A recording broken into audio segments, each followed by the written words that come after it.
Zovem se Anton Ratković. Zovem se Božica Lužanac. Idemo u osnovnu školu Milana Amruš. Naša učenička zadruga zove se Slavonska košarica. Pokazat ću vam izradu naušnice od gline. Za izradu naušnice od gline potrebno je glazura, valjak, štapići, kistovi, daska, boja za glinu i glina i kalupić. Prvo izvaljamo glinu. Zatim sa kalupima izradimo naušnicu.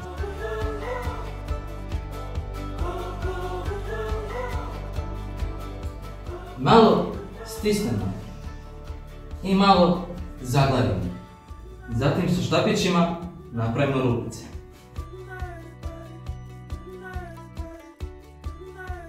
Zatim se naušnice suše nekoliko dana i peku se u peći za keramiku. Pečene naušnice bojamo bojama za keramiku.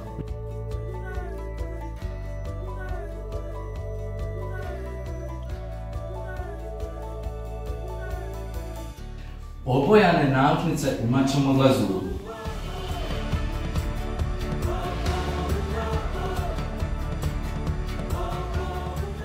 I ponovo se peku u peći za keramiku.